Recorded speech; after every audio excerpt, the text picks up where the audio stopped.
আসসালামু আলাইকুম। স্যাম কারেনের মুন বল ডেলিভারি নিয়ে ক্রিকেট পাড়ায় সবচাইতে বেশি চর্চা হচ্ছে। বিশেষ করে এই মুন বল ডেলিভারিগুলো 50 mile per hour, 47 mile per hour, 55 mile per hour প্রতি ঘন্টায় এরকমভাবে যাচ্ছে। এবং এই ব্যাপারটা আসলে খুবই উইয়ার্ড যে এইরকম ধরনের বল অনেকটা স্পিনার্স কাইন্ড অফ ডেলিভারি, কিন্তু সেটা পেসার করছেন এরকম একটা ফ্লাইট জেনারেট করে। তবে এই মুন বল ডেলিভারিগুলো কেন এত বেশি ইফেক্টিভ হচ্ছে তার পেছনে সবচেয়ে বড় কারণটা হচ্ছে স্যাম কারেন কিন্তু এক ধরনের স্লোয়ার করেন না, তিনি আসলে 3 ধরনের বা 4 ধরনের স্লোয়ার করেন, যে কারণে এই মুন বলটা তিনি কখন করবেন অন্যান্য স্লোয়ারের সঙ্গে মুন বল ডেলিভারির পার্থক্যটা বিবেচনা করতে করতেই ব্যাটসম্যান কিন্তু সেই জায়গাটা ডিসিভড হয়ে যাচ্ছেন।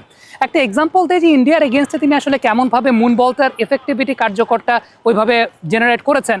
প্রথমত তিনি ঈশান কিষানকে যে বলতে আউট করেছেন এটা একটা মুন বল ডেলিভারি ছিল। তিনি আরেক ধরনের স্লোয়ার ডেলিভারি করেন যেটা হচ্ছে back of the hand slower delivery. Then Virat কোহলিকে যে বলতে আউট করেছেন সেটা একটা traditional off cutter kind of delivery ছিল। এখন এই 3 ধরনের স্লোয়ার যখন তিনি জেনারেট করছেন সেটা কিন্তু ব্যাটসম্যানের জন্য ডিফিকাল্ট টু আন্ডারস্ট্যান্ড।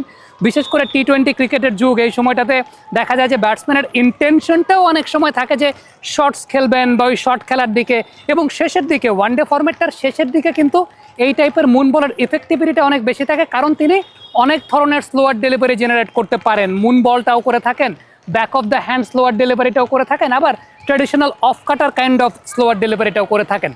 তবে অন্যান্য বলের সঙ্গে মুন বলের পার্থক্যটা আপনি তখনই এফেক্টিভলি বুঝতে পারবেন বা এফেক্টিভিটিটা তখনই হবে যখন তার মধ্যে এই 3-4 ধরনের স্লোয়ার থাকবে, যার মধ্যে একটা দুইটা তিনি মুন বল মারবেন, সেটার এফেক্টিভিটিটা অনেক বেশি মাত্রায় কার্যকর হবে। এখন অনেকে এটা জিজ্ঞেস করেন যে আসলে এই মুন বল ডেলিভারিটা কিভাবে করেন।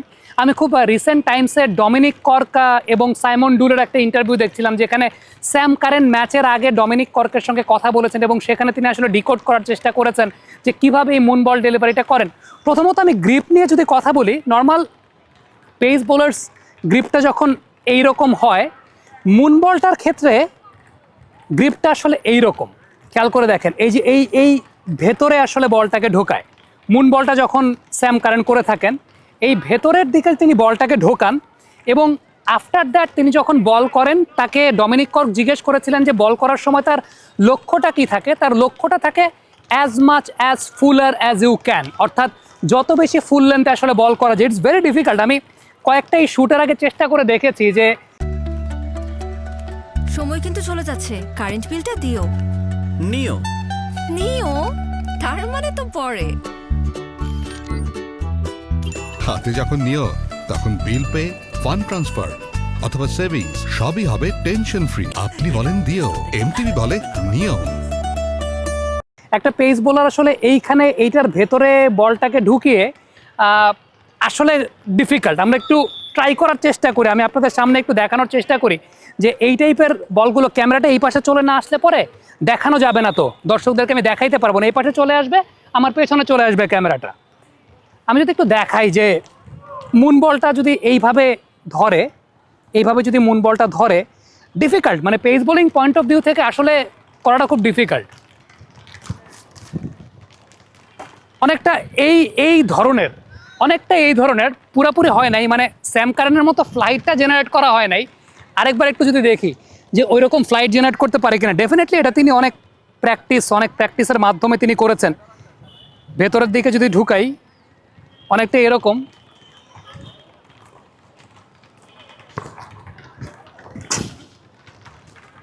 অনেকটাই এই কাইন্ড অফ ডেলিভারি তিনি করে থাকেন। তবে আমি যেটা আবারও বলবো সেটা হচ্ছে যে যারা ইয়াং ক্রিকেটার যারা আছেন, অনেকেই দেখা যায় যে বেসিকের আগে এই টাইপের মুন বল আরও অনেক ধরনের অনেক কিছু করার চেষ্টা করেন। তবে এই টাইপের মুন বলের কার্যকারিতাটা আপনার তখনই বাড়বে যখন আপনি traditional slower ball, traditional off cutter শিখতে পারবেন, back of the hand slower শিখতে পারবেন।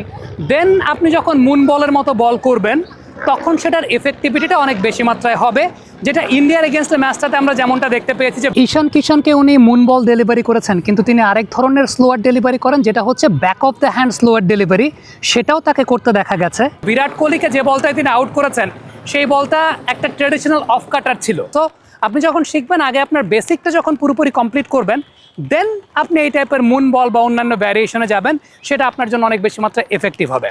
কমেন্ট বক্সে আপনাদের মন্তব্য মতামত জানতে চাই, লিখে পাঠাবেন।